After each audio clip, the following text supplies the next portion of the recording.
Muy buenas a todos.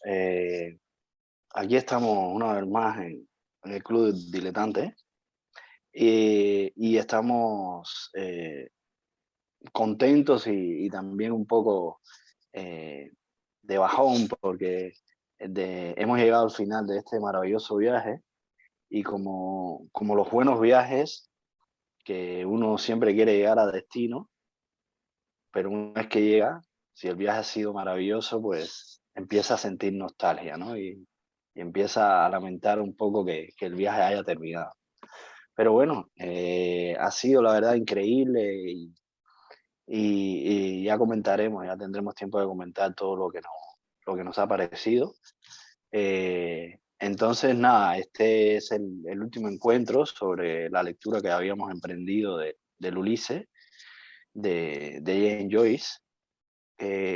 Aproximadamente, bueno, hemos estado calculando que bueno, hemos estado unos 3 meses, una lectura realmente eh, tranquila, agradable, para poder disfrutar precisamente del viaje, ¿no? Que no sea una cosa, eh, no sea un viaje en avión, sino que sea un viaje en barco, ¿no? Para estar más cerca de Odiseo precisamente. Y nada, habíamos dejado para este encuentro los 3 capítulos finales, bueno, que sería la tercera parte del libro, que es lo que vamos a ver de Ulises particularmente, que son los capítulos 16, 17 y 18. Y como siempre, también hemos traído textos complementarios, ¿no? En ese caso, bueno, no queríamos dejar de traer a, a uno de los que fue los grandes mm, eh, promotores y digamos que manager de, de, precisamente de Joyce. Ulises y de Joyce, y que fue además una de las 3 grandes figuras que desde mi punto de vista se nuclearon ahí en París y en torno a la literatura, que fue nada más y nada menos que Rapin, ¿no? Estaría dentro de esta trilogía que serían Eliot, Pound y Joyce. Entonces, precisamente como Pound conoció a Joyce, como hizo tanto por la publicación del Ulises, pues no queríamos dejar de traerlo, ¿no? Entonces, Pound, de hecho, tiene varios escritos sobre Ulises y sobre Joyce, pero hay uno que sería más famoso, que es uno que se llama algo así, carta de París, sería Paris Letter, ¿no? En inglés, pero eh, aunque pone carta de París y imaginamos que haya sido una carta o en formato carta, bueno, se publicó como si fuera un ensayo, ¿no? Con unas reflexiones de él, y se publicó precisamente en la revista The Dial, en el número 72. Se publicó el 6 de junio de 1922. Como podéis ver, pocos meses después de haberse publicado el Ulises.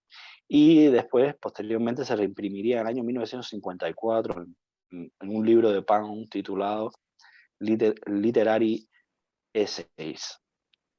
Entonces, ya digo, este es uno de los textos que hasta ahora habíamos traído un texto de un contemporáneo y luego siempre queríamos traer un texto, bueno, un contemporáneo de hoy y luego un texto de la actualidad, ¿no? Que estuviera más cercano a nosotros, pero en este caso también siempre hemos intentado poner una voz femenina en estos textos, pero esta No vez hemos ha sido encontrado, muy ajá. complicado. No hemos encontrado y de hecho queremos aquí hacer una especie de invitación a las editoriales en español del mundo entero, no solo aquí de España, sino en cualquier lugar, aprovechando la ocasión de que es el centenario del Ulises y de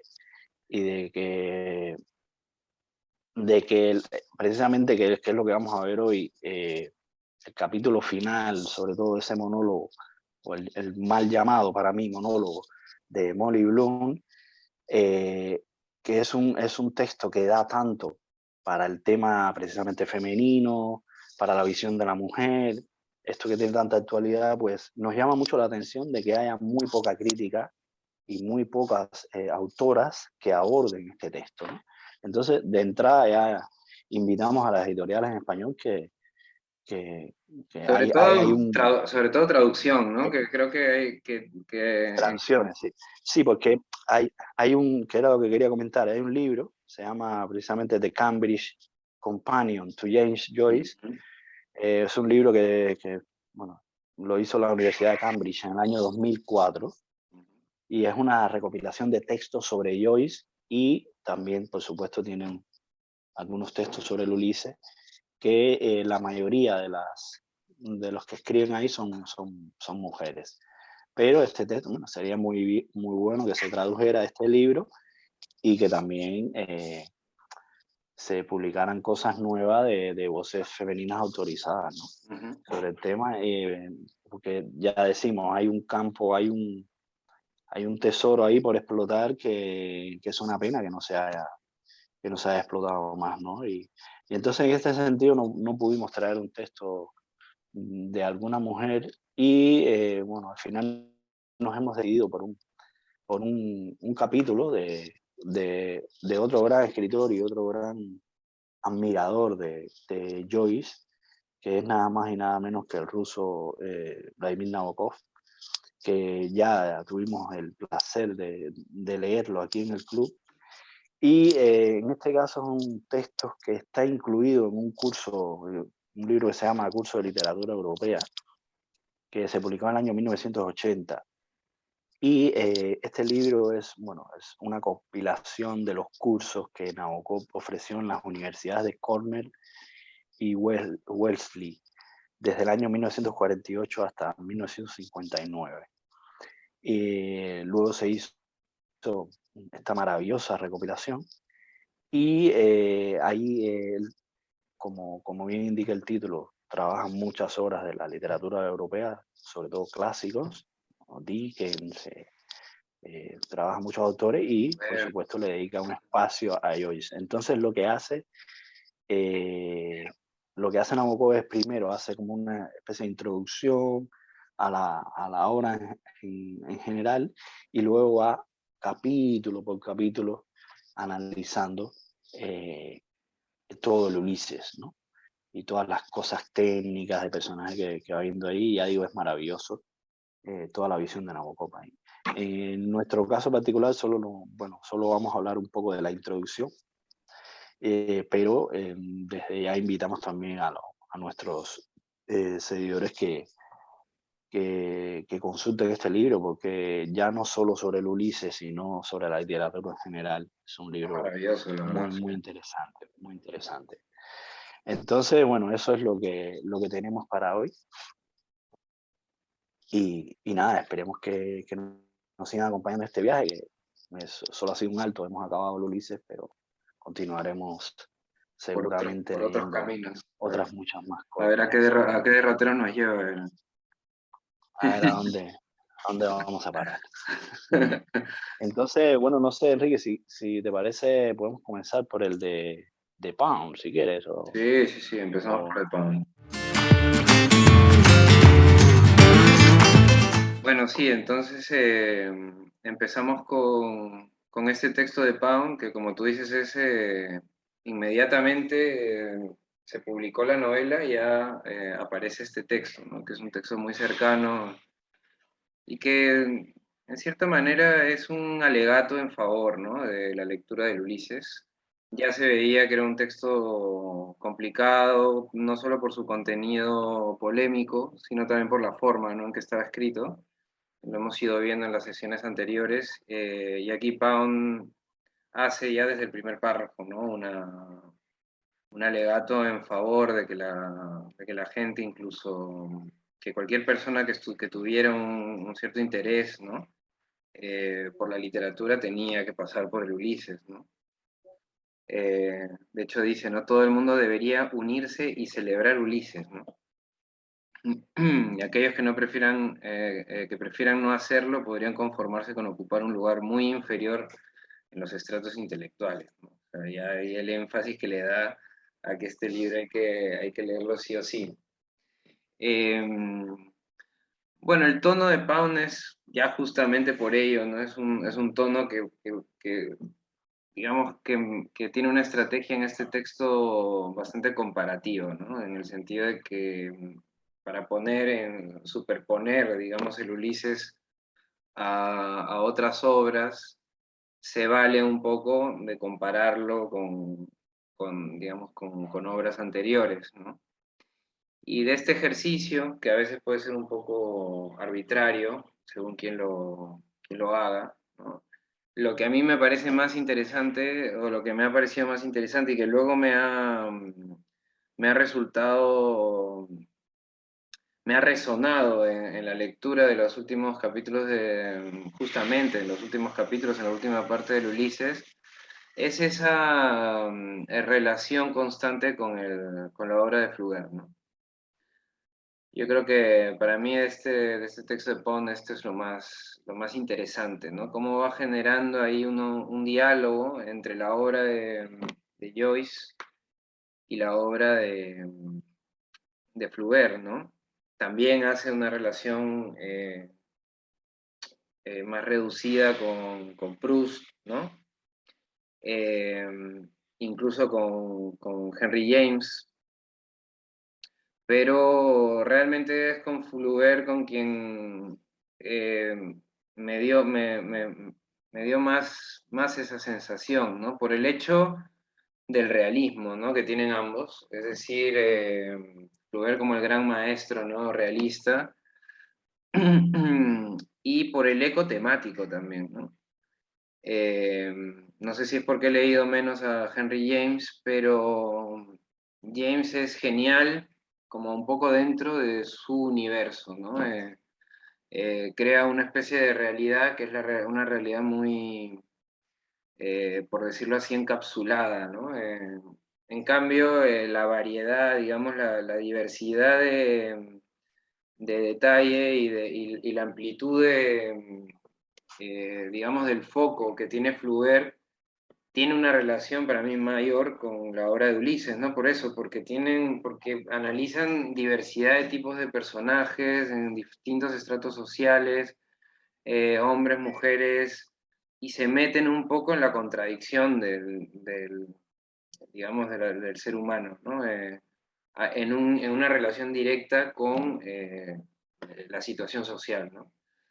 Entonces, en ese sentido, estuve hojeando la educación sentimental de Flaubert, y fíjate aquí ya solamente empezando nada más, eh, el personaje principal, Frederick, está justamente viajando en un barco, ¿no? Y resulta que ve a una mujer que le parece sumamente atractiva, ¿no? Y entonces lo interesante es que Flaubert, eh, el comentarista de esta edición, que es esta edición de cátedra, que siempre va muy bien esas ediciones porque te hacen una muy buena introducción y todo, ya páginas antes nota la intención de Flaubert de generar una personalidad romántica, ¿no? Que Frederick tuviese una personalidad romántica.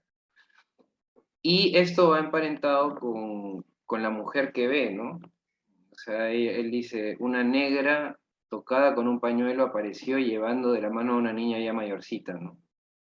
La niña, con los ojos envueltos en lágrimas, acababa de despertarse. Ella la sentó en sus rodillas. La señorita no se portaba bien, aunque pronto iba a cumplir 7 años. Su madre no la quería, le consentían demasiados caprichos. Él la suponía de origen andaluz, ¿no? A la mujer. Entonces, este rasgo es un rasgo que luego el comentarista relaciona al hecho de que en aquel tiempo, digamos, los escritores románticos asociaban siempre a esta mujer erótica, este eros, digamos, esta fuerza atrayente, siempre les llevaba a mujeres sureñas, ¿no? Mujeres del sur de España, del sur de Italia, portuguesas incluso. Entonces, es increíble, ¿no? Porque inmediatamente Piensas en Molly. me llevó inmediatamente a Molly, ¿no? Que es esta mujer voluptuosa, atractiva, pero también más vulgar, también con una moral más, por decirlo así, eh, Relajada. más relajada, ¿no? Y, pero hay una relación que no es gratuita, me parece, porque nada en el libro de Joyce lo es, y que habla un poco de esto, ¿no? Y a partir de este ejemplo me vienen otros, ¿no? Ya en el sentido de lo que dice Pound, ¿no? En el sentido de que, si bien Flaubert, a través de, en este caso particular de Frederick, nos va mostrando cómo es él, ¿no? Nos va mostrando a este chico romántico, eh, que débil ante la literatura, ante el arte en general, eh, muy cerca de Stephen, por ejemplo, ¿no? Frederick muy cerca de Stephen. Sin embargo, es más la descripción eh, en tercera persona que se va mimetizando con la voz del personaje, pero aún es más fuerte todavía la descripción del narrador en tercera persona, ¿no? Entonces, la omnisciencia todavía es la gran estrategia, ¿no? Y aquí vamos a lo que Pound dice, ¿no? Pound dice que que Joyce, perdón, eh, consigue convertirse en todas esas voces, ¿no? Si bien Flaubert es un gran digamos, te pinta muy bien todo el panorama y también entra en la mente de los personajes, es el que empieza a hacerlo con más éxito que los anteriores, sí que es verdad que Joy ya lo hace, ya no lo hace desde fuera hacia adentro, sino que ya está dentro siempre, ¿no? De las voces. Entonces, el tema de la polifonía en Joyce es algo que para Pound hace que su trabajo supere, ¿no? Ampliamente pues, lo que dicen, lo que hizo Flaubert, ¿no? Pero a partir de ahí ya los hilos empiezan a crecer, ¿no? Todos. Madame Bovary, estamos con esta mujer Emma, la carta de Emma al final, cuando muere, al marido, que podría ser esa misma carta de Molly, como tú bien dices, ¿no? Escondido en un monólogo, entre comillas, eh, pero que en realidad De hecho, bueno, es una carta. como dato curioso, Joy se planteó el capítulo de Molly, originalmente se lo había planteado hacer en forma de cartas de Molly. Bueno, Luego mira. lo descartó, pero quería, se lo planteó hacer como formato de cartas, que Molly, o no sé, Y iba fíjate reescribiendo, que, reescribiendo, porque además la fuente que él tiene para hacer ese capítulo es las cartas que él se escribe con Nora. Es claro. una de sus fuentes principales. Ahora, pero también, Pero por un momento lo pensó, pero luego quiso recuperar el monólogo porque esta voz interior porque le daba muchas más opciones, ¿no? Pero bueno, sigue pero hablando. no, pero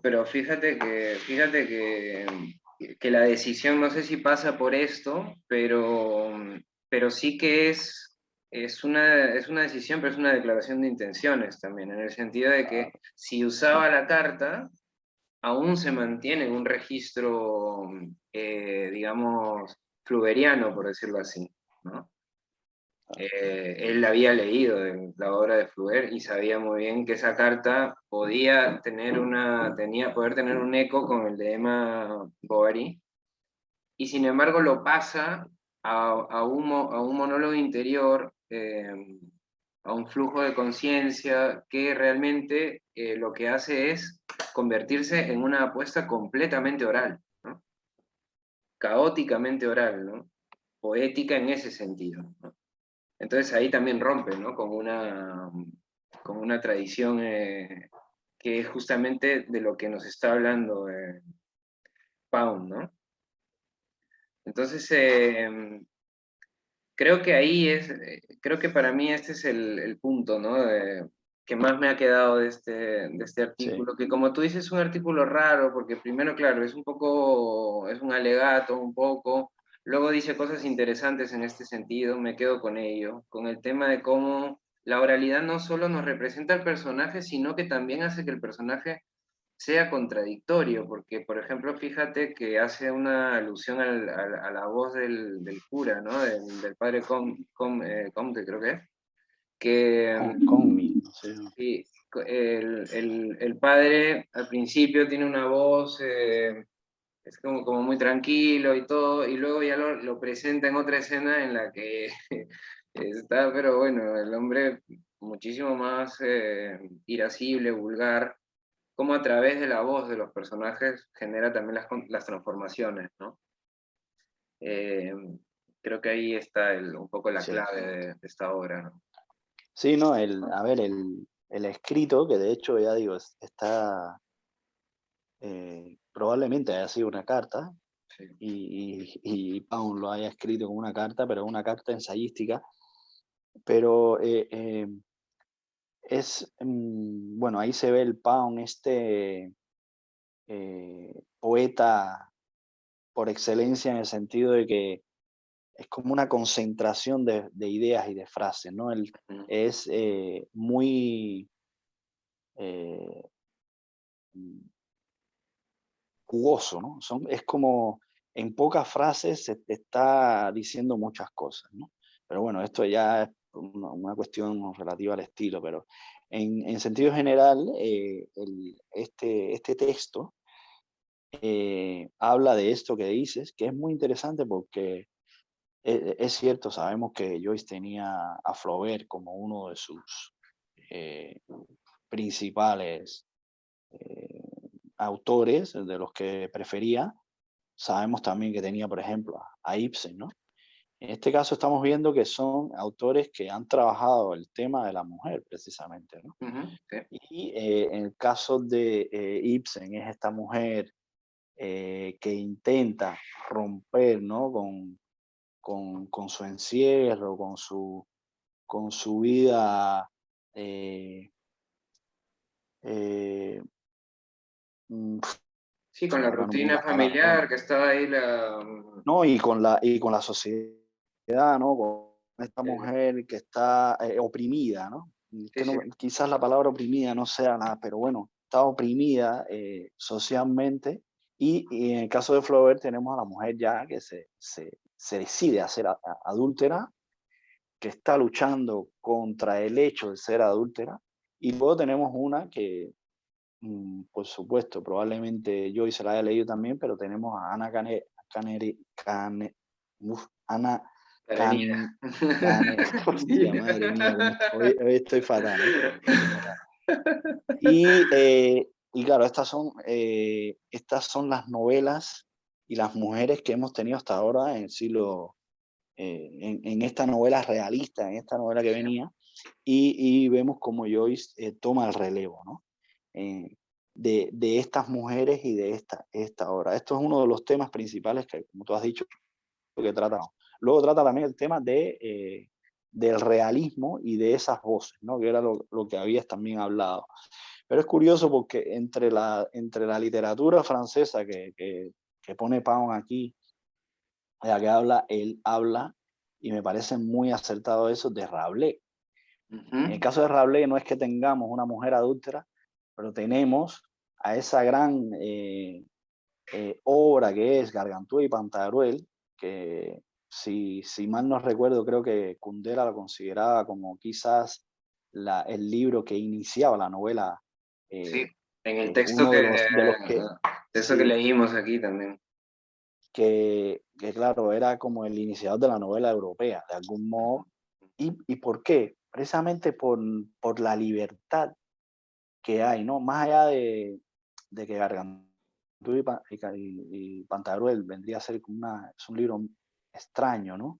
Porque es realista por un lado, pero también te está planteando cosas un poco fantásticas, ¿no?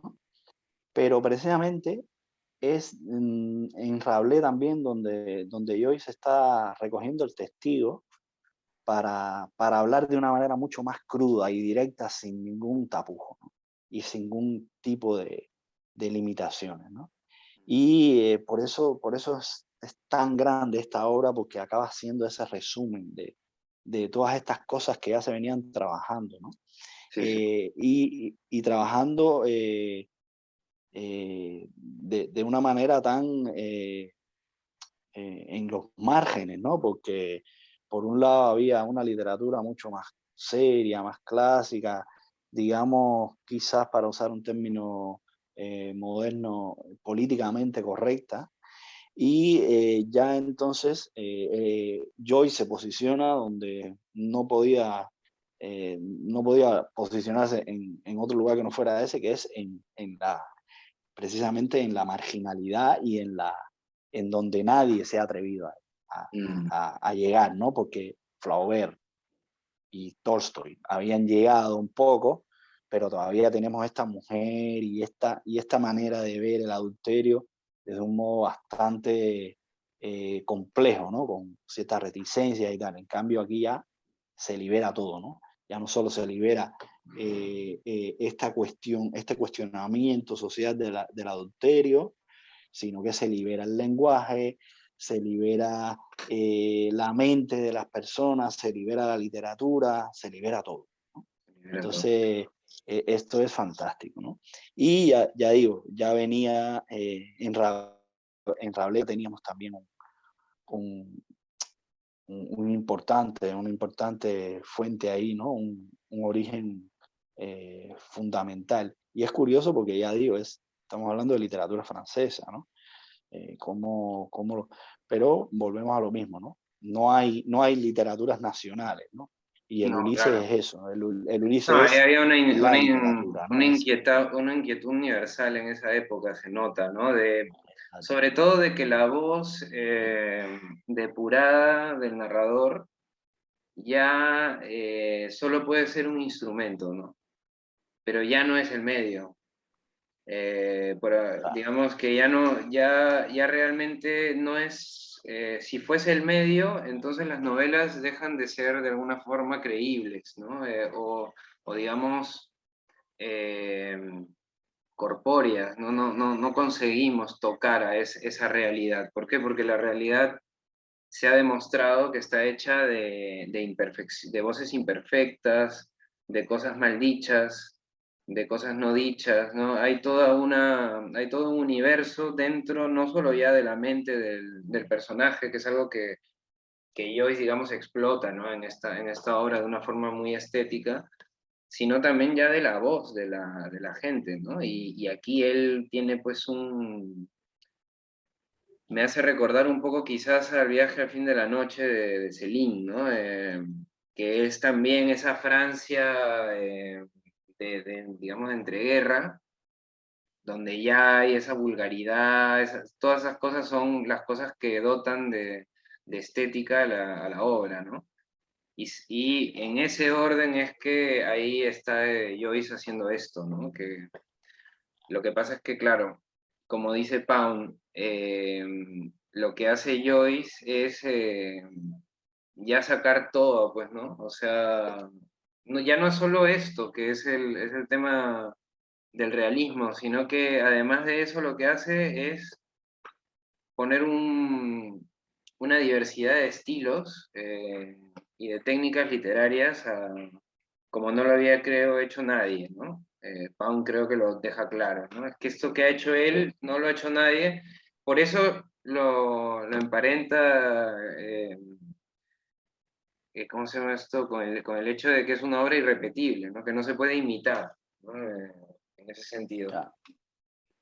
No, y luego entonces también habla bueno, el tema de la censura, ¿no? Que tiene que ver con todo esto. Y ya de entrada él se posiciona como uno de los, de hecho lo fue siempre, uno de los grandes defensores de Ulises y de la publicación de la novela y uno de los que se enfrentó directamente al tema de la censura, ¿no? Fíjate como dice aquí, dice, el libro está prohibido en Estados Unidos, donde todos los niños de 7 años de edad tienen pleno acceso a los detalles del caso Arbuckle, o 200 otros casos semejantes en los 270 millones de ejemplares de los 300.000 periódicos que nos invaden. Claro. Uno, y entonces ahí dice, porque claro, aquí, que eso es lo otro interesante también, él está hablando de la importancia que tiene que no se censure precisamente ese lenguaje por el realismo que tiene, ¿no? De esto que era lo que habíamos visto, que no hay mejor obra para saber de la época y del Dublín y de los tiempos que el Ulises, precisamente, ¿no? Y entonces él compara esto con método, con cuestiones científicas, ¿no? Dice él aquí, dice, los análisis de materias fecales en el hospital más cercano, no, espera, voy a leer un poco antes, dice, y conviene falsificar un reporte sobre el estado de la mente en el siglo XX, el primero de la nueva era, omitiendo esas 2 o 3 palabras o fingiendo ignorar algunos actos extremadamente sencillos. Dice, si el Bloomsday no ha sido censurado, estupendo. Los análisis de materias fecales en el hospital más cercano tampoco. Nadie, salvo un presbiteriano, sería capaz de cuestionar la utilidad de esta última precisión. Una obra maestra literaria está hecha para mentes igualmente serias a aquellas comprometidas con la ciencia de la medicina. El antropólogo y el sociólogo tienen derecho a producir documentos igualmente precisos y a realizar reportes y comentarios igualmente sucintos. Un derecho que rara vez se les concede si tenemos en cuenta la complejidad del tema que nos ocupa y la idiotez de las supersticiones actuales para considerarlo. Es decir, que él está diciendo que como mismo en un hospital tú llevas las heces fecales o la orina para que te hagan Sí, sí, análisis, te sí. estudien sin ningún tipo de problema, pues ¿por qué tenemos que poner problemas ante una obra que nos está precisamente reflejando lo que todos conocemos, pero nadie se atreve a decir, ¿no? Que son nuestras intimidades, las cosas que hacemos diariamente, que de Sí, sí, hecho sí. diríamos que son las que más llenan el día, porque el día está lleno de vulgaridades. Es decir, realmente los días habituales suelen ser bastante rutinarios y bastante llenos de cosas que son hasta vulgares, en lugar de estar lleno de toda esta maravilla que se supone que tienen que tener las cosas, ¿no? Y que todos quisiéramos, pero la vida es así, ¿no? Y entonces, en ese sentido, Pound está diciendo precisamente la importancia que tiene este libro porque nos está poniendo de cara a la realidad y nos está presentando tal y como son, tal y como son, ¿no? Y ahí es donde está la universalidad y esta fuerza del realismo que defiende, ¿no? Luego dice, un reporte de Fabián sobre la leche es de menos utilidad para un legislador que el saber contenido en Madame Bovary o en la educación sentimental. Se supone que un legislador está para manejar los asuntos humanos y para facilitar los acuerdos entre los actores sociales. Si alguna vez hubo una buena forma de gobierno fue porque se tuvo acceso a las más importantes fuentes de conocimiento. La Edad Media estuvo gobernada por aquellos que sabían leer, una aristocracia que recibió el Tratado de Maquiavelo en presencia de sus siervos. Hoy en día, una muy restringida plutocracia recibe las noticias, de las cuales solo una fracción, con muy poca probabilidad de iluminar excesivamente mercados próximos, se publica en los periódicos. Jefferson fue quizá el último funcionario que tuvo algún sentido general de la civilización. Molly Bloom juzga a Griffith por la sinceridad de sus pantalones, mientras la edición parisina del Tribune nos informa que el Congreso de Sastres ha declarado al presidente Harding como el magistrado mejor vestido. Es decir, aquí, ya digo, es una lanza a favor de que no se censure nada, de que todo esté precisamente como tiene que ser, porque es lo que nos va a dar ahí la, la realidad, ¿no?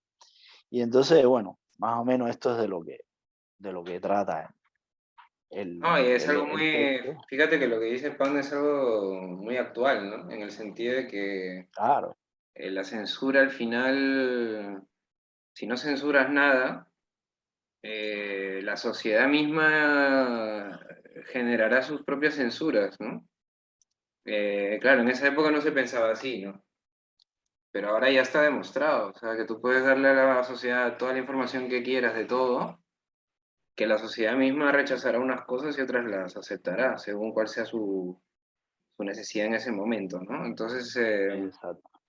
es muy interesante, y es interesante también el tema de, de esa confusión que generó en esa época, ¿no? El tema un poco pornográfico tenía que ver no solo con cuestiones sexuales, ¿no? Sino también escatológicas, es decir, eh, porque es algo que, a ver, sigue cuando lees Madame Bovary, eh, para alguien que le hago, no sé, yo leí, me recuerdo que estaba leyendo a Víctor Hugo y pasé, ¿no? A Flaubert, y sí que lo que sientes es que Flaubert te mete esa incomodidad, ¿no? En el sentido, pero es Ah, una incomodidad más, en primer lugar, atmosférica en el sentido de que es la mente de Emma y la pobre, digamos,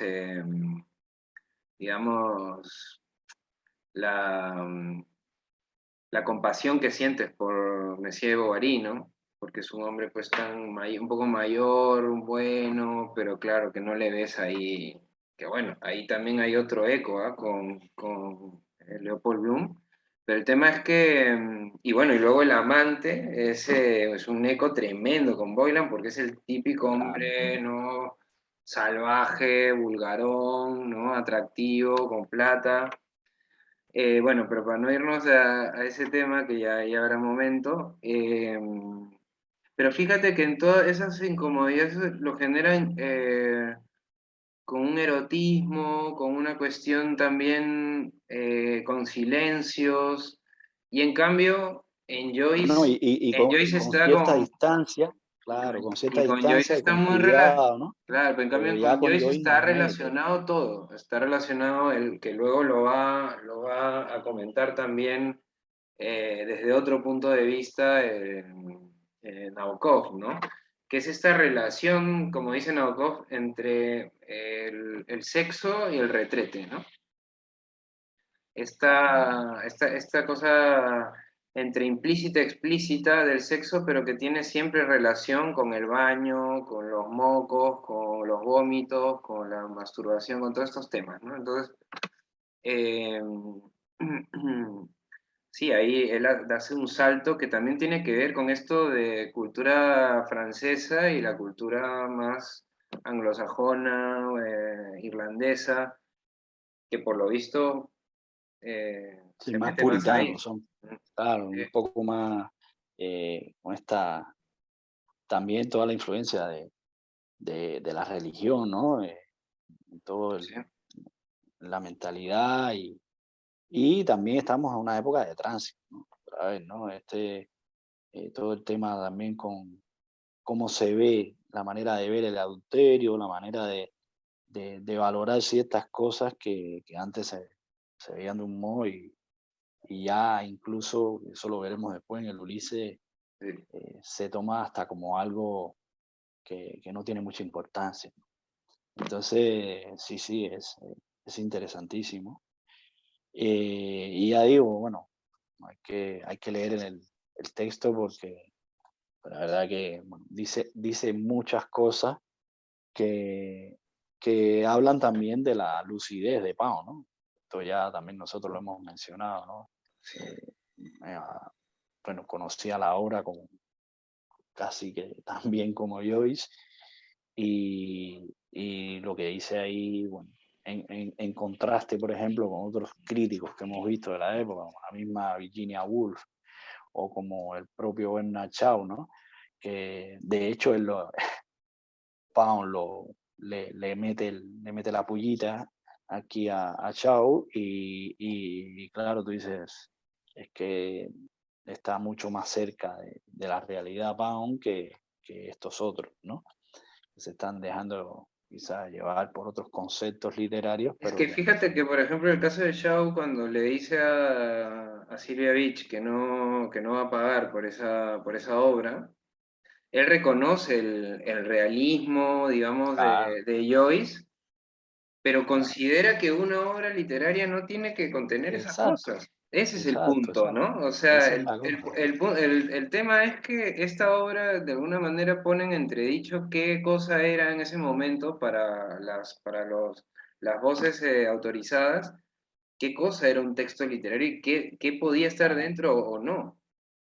Es claro. decir, que todo el mundo celebraba, sí, bueno, a ver, es un gran realista, realmente tiene una capacidad increíble para porque Shaw le dice, ¿no? He caminado por esas calles, he conocido a esa Claro. gente vulgar, indeseable, y realmente tengo que decir Y que Joyce valoro lo... que una persona como yo se haya atrevido a escribir estas Ahora, cosas. pero dice eso, pero luego dice, ahora, me parece que no sirve para nada y que además Claro, es una cosa que no, que, vamos, es de una bajeza el perder tiempo haciendo esto, que bueno, exacto. yo como buen irlandés tampoco voy a comprar un texto que valga eso, ¿no? Entonces ahí estamos viendo que había una idea, ¿no? Es Preconcebida, ¿no? lo que decía la Woolf era eso, ¿no? Si yo me puedo comer una carne cocida o un cocido, no sé a qué, cómo qué se refería, no sé exactamente Sí, sí, cómo, cuál era pero la como un palabra, creo plato, que era si un me lo puedo cocido, comer, me la puedo comer cocinada, para qué me voy a comer la carne cruda? ¿No? Es exacto, este mismo concepto, ese mismo concepto. ¿no? Claro, es la obra de arte como una obra que debe cocinarse, ¿no? Que debe estar cocida y que debe ser distinta a la realidad, ¿no? Ujú. Distinto a lo que nos está presentando de alguna manera.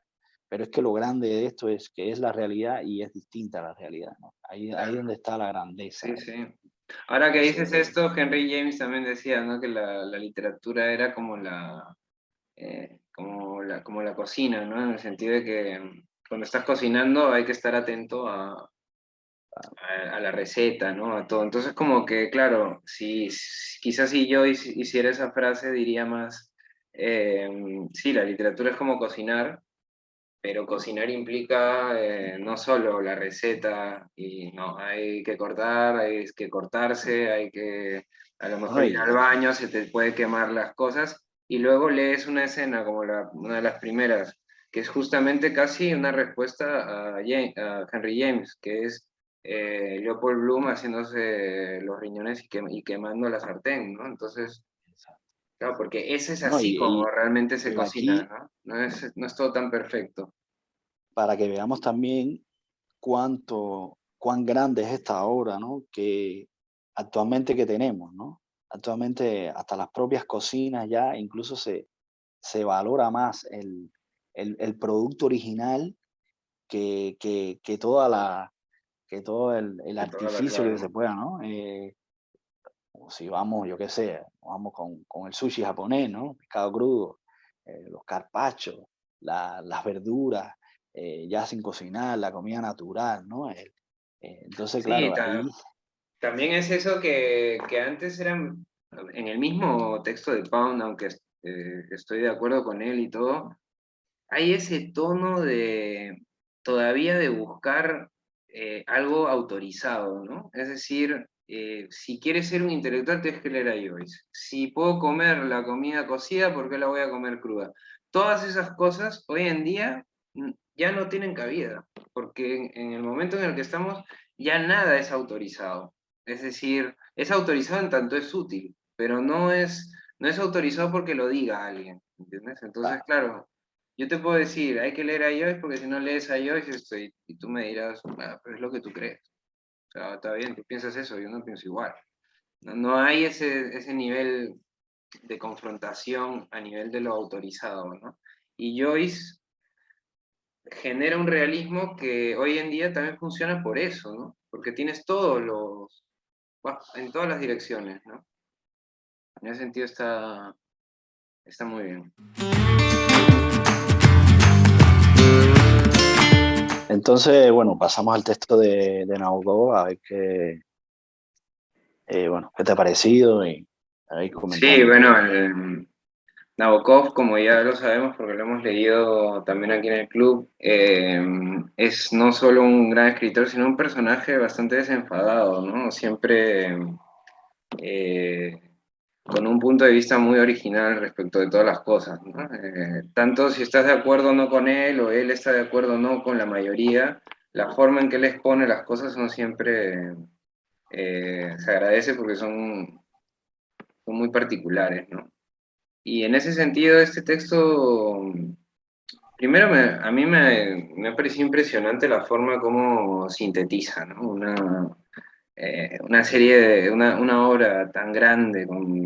Es verdad que cuando uno ya la lee, la termina, o incluso ya en el último tramo, tienes muy, muy presentes tres, cuatro cosas que son un poco las líneas fundamentales de la obra, ¿no?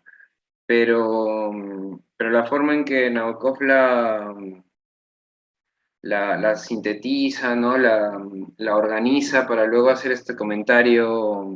Es un texto que tiene una introducción, ¿no? Una introducción en la que habla un poco, pone un poco las ideas claras respecto de la temática de la novela, de la estrategia de Joyce para escribirla, y luego lo que hace es un resumen comentado de cada uno de los capítulos, de los 18 capítulos de la obra, ¿no? Entonces, bueno, en primer lugar, me gustaría leer un poquito cómo empieza, para que veamos, ¿no? Esa claridad, ¿no? Con la cual nos cuenta, ¿no? Por ejemplo, cuando dice, Ulises consta de una serie de escenas construidas en torno a tres personajes principales, ¿no? Creo que esta es una de las primeras ideas que me parece excelente, ¿no? El tema de cómo coloca él este triángulo, ¿no? Entre Stephen Dedalus, Leopold Bloom y luego Molly, ¿no?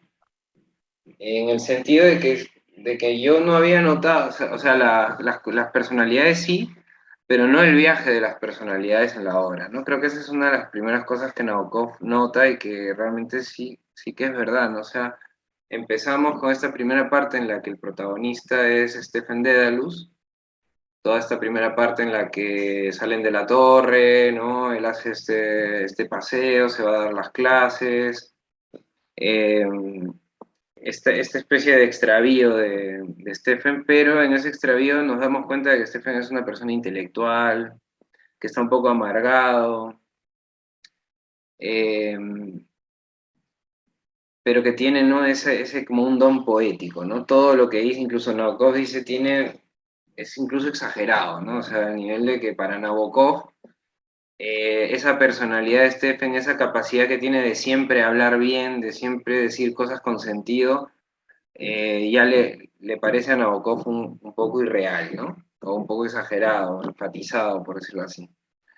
Pero más allá de lo que le parezca a Nabokov, lo cierto es que empezamos con este intelectual que luego se transforma en el protagonista de toda la segunda parte, que es Leopold Bloom, que es más bien una persona más pragmática, más es inteligente, tiene una sensibilidad artística, pero no es un intelectual de ningún punto de vista, ¿no? Es una persona más funcional, de hecho, tiene sus supersticiones, lee el periódico y ahí encuentra pues básicamente toda su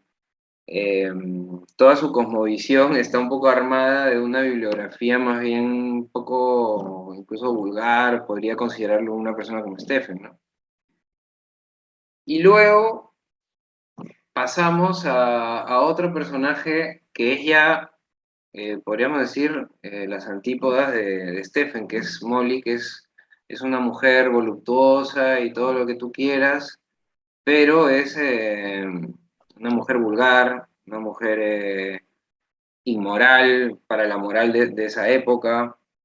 eh, y sin embargo, hay este hilo, ¿no? Que recorre a los tres personajes, que es esta sensibilidad, ¿no? Esta cosa que hace que los tres tengan un matiz artístico, ¿no? Entonces creo que esa cuestión, ese triángulo que construye Nabokov es clave, ¿no? Porque realmente es... Y luego lo llega a comparar también con la Sagrada Familia, ¿no? El padre la madre virgen y el hijo, ¿no? Esto es muy Sí, interesante también, ¿no? muy interesante. Entonces, eso como una primera idea de Nabokov que me parece muy interesante de notar. Luego, eh, bien, luego lo que dice, bueno, una cosa que ya hemos hablado bastante, ¿no? Pero que tiene que ver con, sí, si Pound me parece que centra estas comparativas que hace entre Joyce y Flaubert, en el caso de Nabokov, coge un poco el testigo, ¿no? Pero a través de Proust, ¿no? Y habla de esta comparación Bloom-Swan, ¿no? Eh, y claro, Swan dice no es ni un tipo literario ni un tipo racional, como Bloom, ¿no?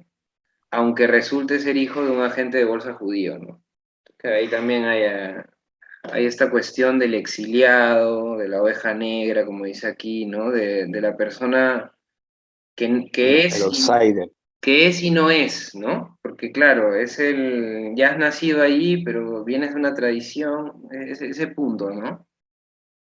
Y, y ahí me parece también interesante, ¿en qué sentido? En el sentido de que cuando Nabokov empieza el análisis de los capítulos, se coge, ¿no? de esta cuestión para generar un paralelo, que es otra cosa que me parece interesantísimo cómo lo hace, entre Stefan, sobre todo el primer capítulo, la tercera parte, el capítulo 16, eh, cuando estos dos personajes están ya juntos, ¿no? Van a este refugio eh, y empiezan a conversar y en esa conversación nosotros podemos ver ese paralelo claramente, ¿no? O sea, como Stephen es así, ¿no? Bueno, es sucio, no se ha bañado de, no sé si hasta octubre, noviembre, madre mía, y, y luego y en cambio, y el otro pues le quiere hacer como, le quiere dar consejos, pero tampoco quiere sonar como que demasiado paternalista.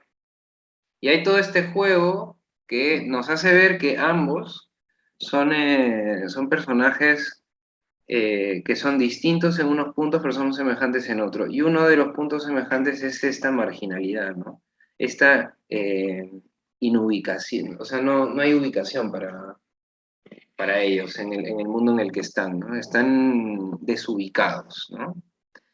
Eh, uno porque ha renunciado a su familia, ¿no? Stephen ha renunciado a la tradición jesuística, que sin embargo es una tradición que le persigue, porque él es una persona metafísica, constantemente piensa de una forma que le remite a su tradición educativa, ¿no? A cómo fue educado, aunque discuta de ello todo el tiempo. Eh, y cómo esto le acerca a Bloom, porque Bloom también ha de alguna manera pues, rechazado, ¿no? su tradición judía. Entonces es como que él quiere ser más irlandés que no judío, el otro, ya el país, está totalmente desencantado del país, pero tiene todavía esa idea, ese romanticismo que le persigue, y ahí se juntan, ¿no? También. Esa relación entre los dos me parece también otra cosa que me llamó mucho la atención del texto de Nabokov. Y finalmente lo que me ha parecido, bueno, fascinante por el hecho de poder revivir también desde otra perspectiva el monólogo, ¿no? De Molly. Creo que toda esa parte, él lo habla muy bien. Y habla de una cosa que justo de lo que hablaba también Pound, ¿no? Pound en un momento del texto dice, sí, es posible que los localismos en cierta medida pues oscurezcan un poco la obra, ¿no? Pero bueno, en realidad también dice Pound a favor de Joyce, cuando omitimos estos detalles, a veces también oscurecemos la obra, ¿no? Entonces, esto tiene un diálogo con lo que dice Nabokov, ¿no? Porque para Nabokov sí que hay una serie de detalles que para él que no son tan importantes. La cuestión estilística que tanto celebra Pound Nabokov la considera interesante en el sentido de que una misma situación pasa por diferentes filtros de punto de vista, ¿no? Que es lo que me parece interesante también. Pero luego sí que dice que en pos del realismo, realmente el monólogo podría haberse escrito pues con comas, con puntos, y no hubiera cambiado, ¿no? En ese sentido ahí hay una polémica, ¿no? Porque evidentemente el tema del registro de este monólogo que se escribe sin signos de puntuación es es toda una cuestión, ¿no? No, pero Y lo que me ahí gusta para terminar ese tema de cerrarlo de Molly, me parece interesante cómo Nabokov va sintetizando el monólogo y nos va mostrando esa espiral del pensamiento de Molly, y ahí ves que hay una estrategia y una estructura, ¿no? Del monólogo que es distinto a cómo realmente pasan las cosas en la mente, ¿no? Y cómo ese monólogo nos entra bien por el hecho de que Joyce nos ha preparado para esa apuesta artística, ¿no? Y entonces está ahí eso que gira en torno del pedido de Bloom, ¿no? De que él quiere que le hagan el desayuno, quiere que le lleve el desayuno a la cama, ¿no? Y eso parece que despierta en Molly como una molestia, pero a la vez como que eso, un tornado de pensamiento que, bueno, vamos luego a conversar, ¿no? Pero bueno, creo que ahí esas tres cosas que en el texto de Nabokov me han parecido sí. fantásticas. No, ya digo, el texto es muy interesante como tú has dicho, por lo bien que resume todo, ¿no?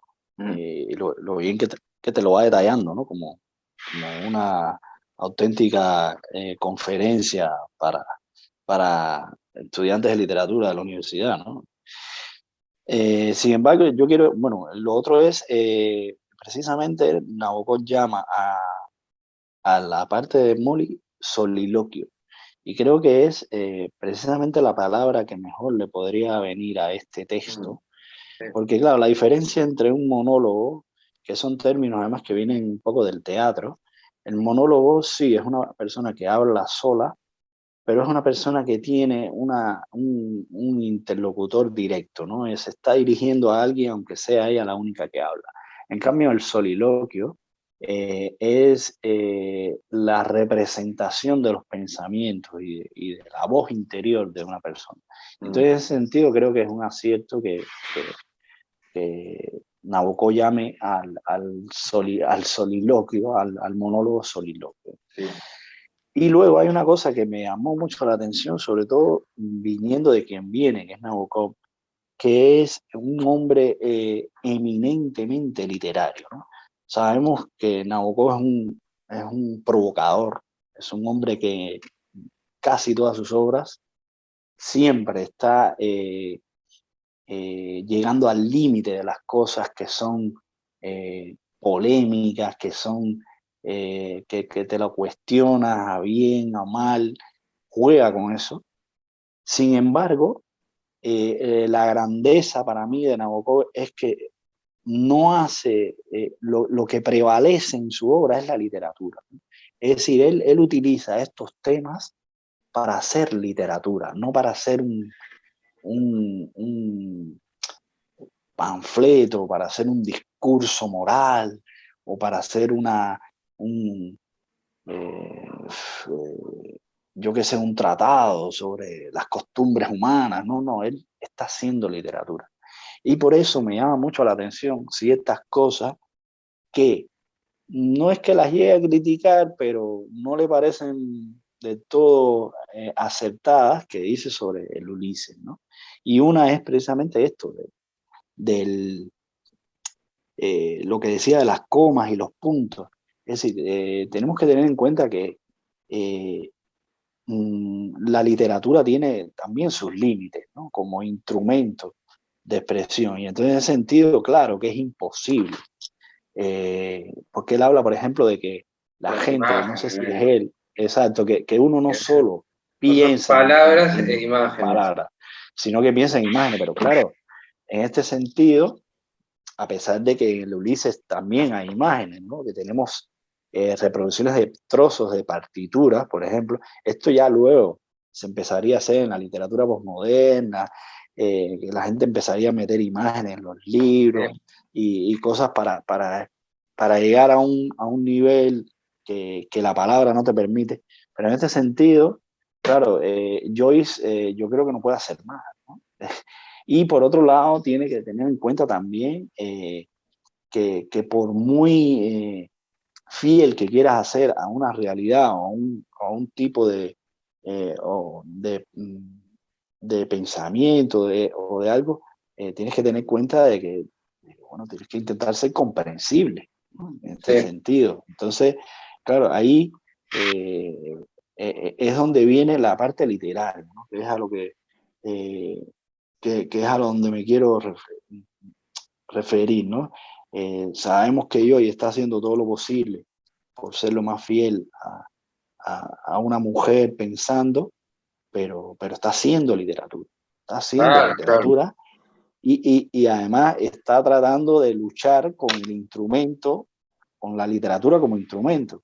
No es un pintor, no es un cineasta, que hemos hablado de esto, ¿no? Todo lo que te permite hacer el cine, que no te permite hacer la literatura, y todo lo que te permite a su vez hacer la literatura que el cine no puede hacer, todo este tipo de cosas. Y entonces creo que en ese sentido Joyce ha explotado al máximo todo lo que ha podido la literatura. Y por eso me llama la atención que Nabokov hable de este punto, porque él es uno de los hombres que más trabaja, que más literatura puede hacer, digamos, ¿no? También en ese sentido, con temas reales, ¿no? Y entonces yo quiero leer un trozo aquí que tiene también que ver con esto, ¿no? Él dice, otra consideración en relación con Bloom.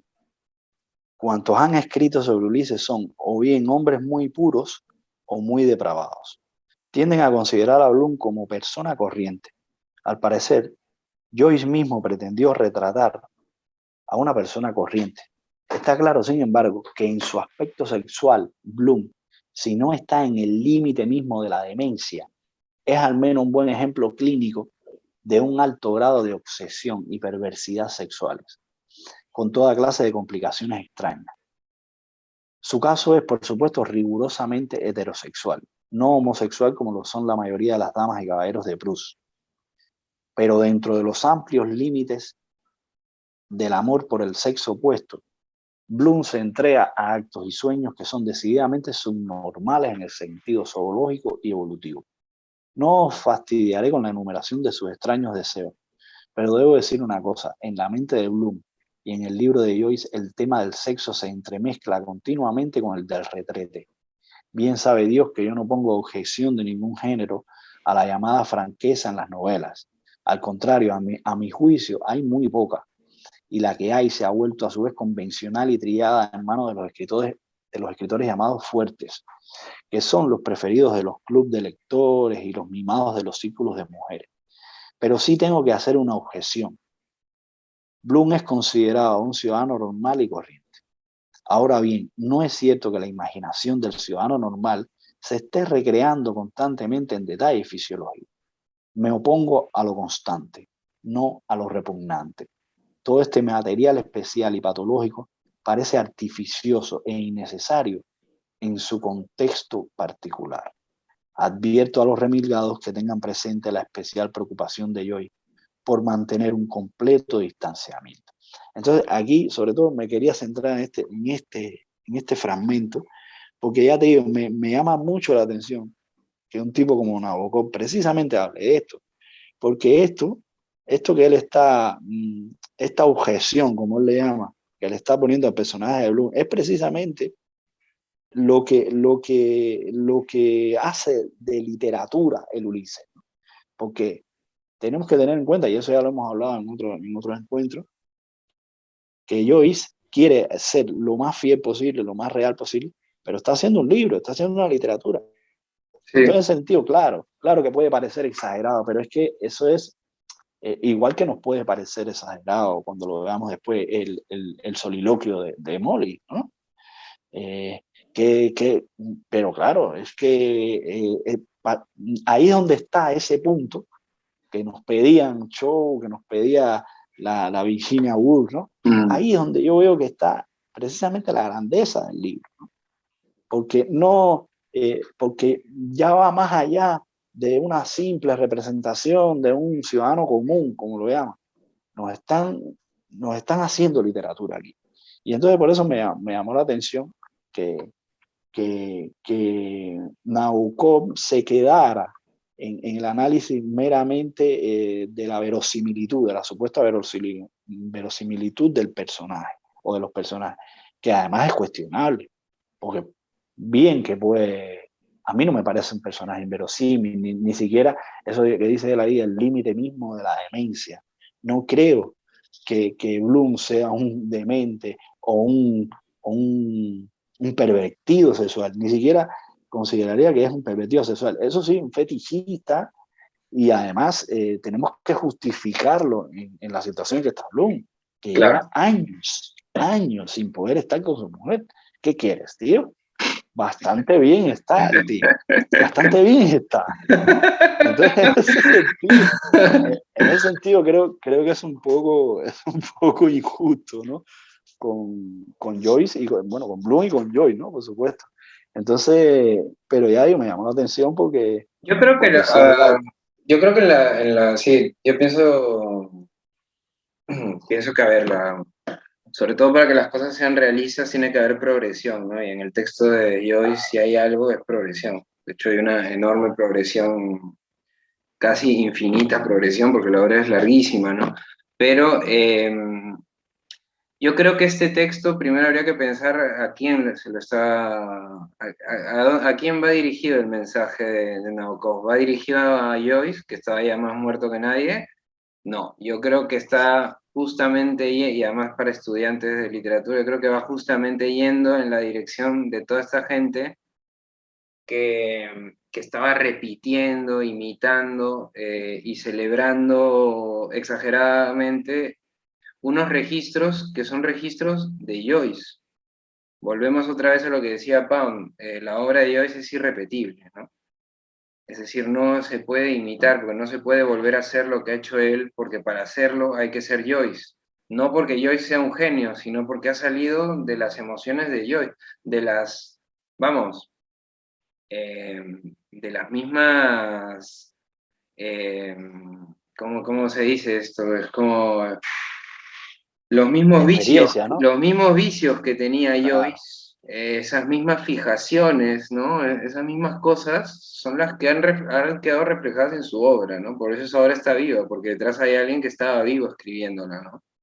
Entonces, siempre, como tú dices, la literatura va a terminar siendo en un punto exagerada, claro. porque al final lo que estamos haciendo es exagerando todo lo que está dentro de nosotros, nuestras obsesiones, nuestros temas, se convierten en algo repetitivo. En la obra lo notamos, es decir, la muerte del hijo de Bloom, que luego aparece en el pensamiento también de Molly, curiosamente esa misma noche, ese mismo día, vamos, si nos ponemos muy exquisitos decimos, esto Claro, está hecho por algo, claro que está hecho por algo, claro que está hecho por algo. porque Joyce quiere transmitirnos que a Claro, él, por lo visto, hay una cosa de la muerte, de algo con los hijos o con los padres, o hay algo familiar ahí en Joyce que él ha querido trabajar aquí y lo ha trabajado, vamos, se ha hecho una terapia sí, sí, sí. de todas las escuelas que podían haber en esa época, las hizo todas en esta novela, ¿no? Entonces, en ese sentido, yo creo que Nabokov se dirige, esa incomodidad, esa cosa que hace, la hace para molestar a toda esa gente que va idealizando y reduciendo las obras, ¿no? Porque además lo dice al principio, ¿eh? Me parece que además dice en el momento de la homosexualidad, hace un paréntesis que es bastante típico de, claro, todos creen que homosexual viene de hombre, pero no saben que homosexual viene de Claro, igual, ¿no? de mismo, Es claro, como sí. diciéndole, tan inteligentes que son todos ustedes, pues esto es una conferencia. Es como diciéndolo para que todo el mundo se quede mirándose como diciendo, hostia, yo pensaba que era hombre, ¿no? Claro, claro, hay ese tono, ¿no? En la conferencia. Pero es interesante porque sí salen estas cosas, ¿no? Es decir, la literatura, como tú bien dices, es la exageración, ¿no? Es el Claro. énfasis. Al final enfatizamos en unas cosas y dejamos otras apagadas. Es que por eso es literatura, ¿no? Claro, porque si Porque si no, no, estamos leyendo un periódico eh, o viendo un documental, ¿no? De la realidad, ¿no? Y ahí donde está, más allá de todo lo que tiene de literario el Ulises, ¿eh? claro. Fíjate que solo Lo que nos pasa está, es que, porque claro, si nos ponemos fíjate a que ver aquí todo lo lo que... que, pero fíjate que aquí lo que dice Nabokov sobre Bloom, yo lo noto claramente una crítica a la gente que ha leído el Ulises. ¿Sabes por qué? Porque dice que todo el mundo le busca a Bloom esa vena artística, esa cosa profunda, idealizan a Bloom, que es algo que es muy probable, ¿no? Cuando para Nabokov realmente quizá Joyce lo que quería era completamente lo contrario, ¿no? Pero una mala lectura, una lectura sugestionada, buscando en Bloom el héroe, porque es lo que la gente puede buscar en Bloom, Claro. pierden de vista cuál era realmente la intención de Joyce, ¿no? Que era hacer el antihéroe, no el héroe. Entonces ahí son puntadas que yo tampoco estoy del todo de acuerdo, por ejemplo, con lo que dice del monólogo. Yo no creo que con puntuación el monólogo terminara siendo No, igual que este. No, sería otra cosa. no, Y por otro lado, si tú claro. le pones, también hay que leer la novela en su totalidad, ¿no? En el sentido de que el monólogo está escrito así porque, vamos, llevamos 700, 800 páginas en el que él Claro. nos está preparando para esta salvajada, ¿entiendes? Y Claro. luego hablaré de eso, porque se, de hecho en Cuba se hizo una edición del, así, se titula El monólogo interior del Ulises. Claro, y se editó y hubo épocas en que se editaba Y se leía el solo el monólogo monólogo. nada más. Y me parece un error, por muchas notas que les puedas poner al monólogo, por muchas referencias, que este Que fulano, al aquel, final es otra porque es cosa que, que, bueno, ya hablaremos cuando lleguemos al monólogo, pero que es otra cosa que a mí me sigue sorprendiendo constantemente, ¿no? O sea, esa necesidad constante de leer las cosas para buscarles ahí la Biblia, el Antiguo Testamento, el Apocalipsis y la cosmovisión, y que vamos a descubrir América a través de un monólogo de 40 páginas. Esto, tío, esto es una maravilla por la sensibilidad que representa, porque estamos viendo un personaje que tiene una contradicción interna brutal.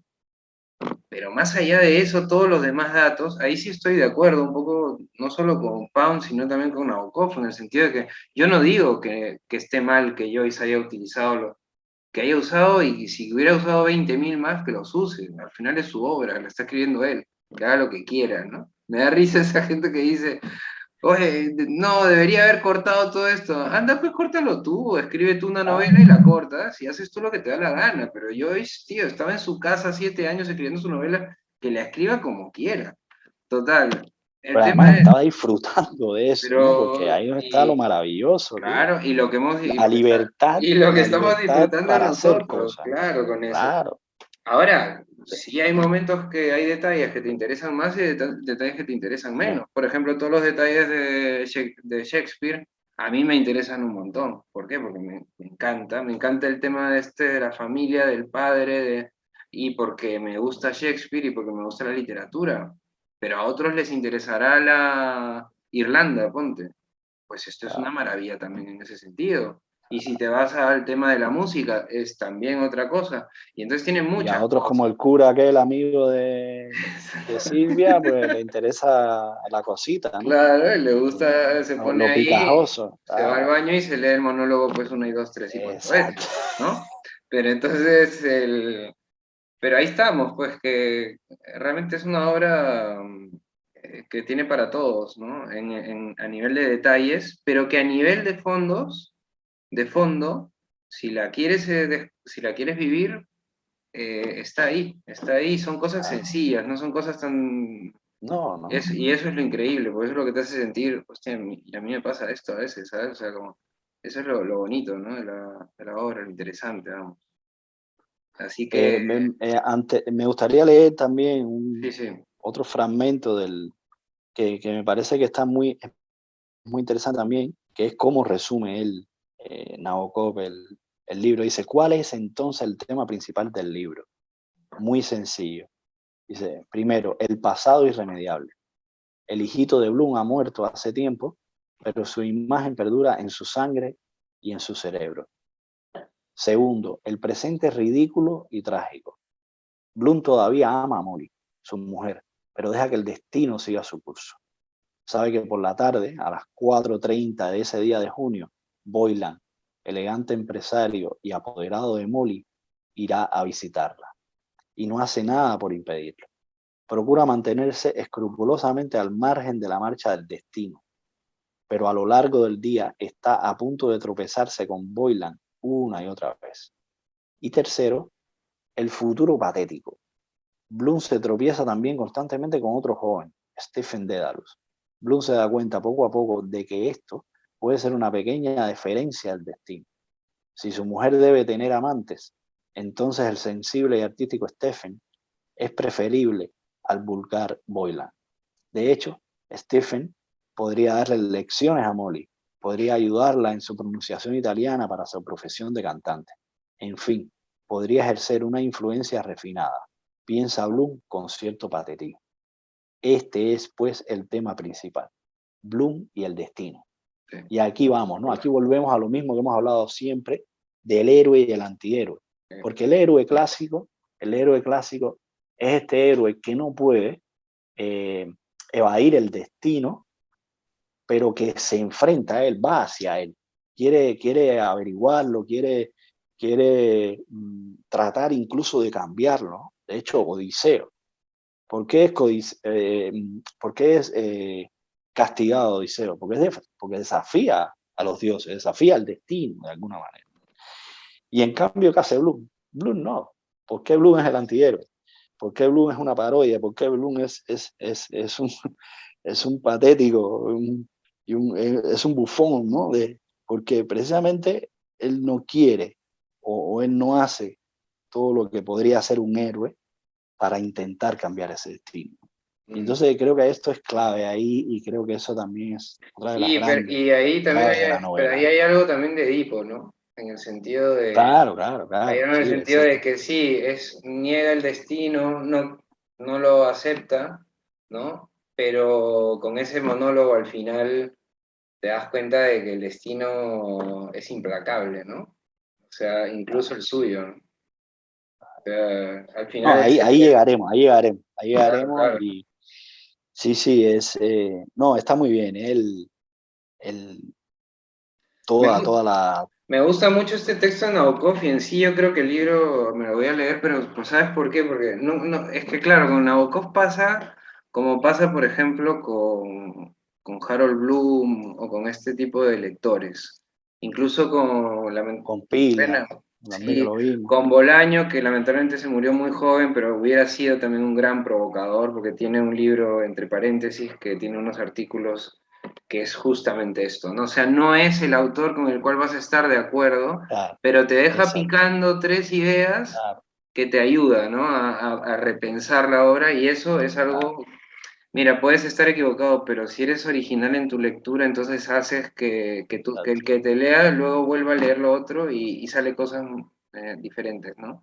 Y en ese sentido este texto de Nabokov me ha gustado mucho porque le he dado vueltas a tres, cuatro cosas que tenía mi punto ¿No? de vista, pero no los había visto así, ¿no? Y es un provocador nato. Provocador total, Es ese paréntesis, ¿no? Y me imagino el sí, murmullo ahí en la conferencia, todo el mundo diciendo, no, yo pensaba que era igual, yo pensaba que era igual. Sí, sí. es buenísimo, buenísimo. Es un, es un genio, ¿no? De la provocación. Sí, Eso, sí, en las pocas entrevistas que dio también se le veía, ¿no? Siempre en y además con esa elegancia, ¿no? Igual que Warhol, ¿no? ese Que te lenguaje. decía, te desarmaba en una frase, pero con una elegancia extraordinaria, con una genialidad y entonces en este sentido, bueno, vemos ahí a ese Nabokov, ¿no? Ahí que, y también al pensamiento de un profesor, ¿no? Está, aquí no se ve tanto al Nabokov escritor como al Nabokov profesor, ¿no? Al hombre que le está queriendo enseñar a los alumnos como si fuera un profesor, ¿no? Enseñarían Sí, los sobre profesores. todo Por eso me en la recordó a parte de Pili, los ¿no? capítulos muy bueno porque es Sí, como que él va sí, leyendo partes del sí, libro y las va comentando, ¿no? Y sí, sí, comentarios sí, muy sí. pequeños, pero muy, muy ahí, muy puntiagudos. Así, entonces, bueno, nada, recomendamos que se lean todo todo este texto, ¿no? A los que les interese, porque la verdad es que es un estudio bastante pormenorizado del Ulises y, de, y bueno, y de otras obras, pero bueno, en este caso, como estamos tratando el Ulises, pues es Sí, buenísimo. interesante porque tiene también ahí a Flaubert y son capítulos complementarios. Ah, Se puede leer Pound, el de Flaubert, el de Joyce, y creo y que con tiene a eso... Stevenson, a Dickens, a Proust, Sí, sí, a Jane Austen, que de hecho, bueno, él comenta que él no, a Nabokov no le gustaba Jane Austen. Y de hecho, cuando hablan, uno de los, creo que es un editor o otro profesor, que, que ya le habla para que hiciera estas conferencias y para como, preparar a todo, le dice, y mira, mírate, mete estas dos obras de Jane Austen, ahora no recuerdo cuáles son, y él le escribe, no, no, a mí Jane Austen no me gusta, no, no, pero al final logra convencerlo y ya no solo se lee las obras de este hombre, sino empieza a leerse toda Jane Austen. Mira, que de hecho aquí la tengo, Mansfield Park, la obra que este hombre le recomienda, y empezó a gustarle Jane Austen y por eso la pone aquí en este libro y ya digo, es fascinante porque él no la consideraba una escritora importantísima y de hecho también hasta es medio un poco cruel, ¿no? Y dice que no, las literaturas de mujeres no le parecen muy como el polémico que es, ¿no? Pero sin embargo, ya te digo, acaba metiendo a Jane Austen y con tremendo asombro, ¿no? ujú. Entonces, sí, es un libro muy interesante, la verdad, y ya luego tiene cosas más generales, por ejemplo, el arte de la literatura de sentido común, o los Sí, buenos lectores y los buenos escritores, ¿no? Hace este tipo de ensayos y también. de hecho después del texto de Joyce hay uno que se llama, claro, el arte de la literatura y el sentido común. Sí, Sí, sí, muy, muy interesante. Entonces, bueno, nada, recomendamos la lectura de este texto en particular y del libro en general porque es muy lúcido y bueno, es una lectura pormenorizada de todas las obras y los autores que analiza. Entonces, si quieres, Enrique, ya podemos pasar directamente a la chicha, ¿no? pasamos ahí a la materia prima. Exacto.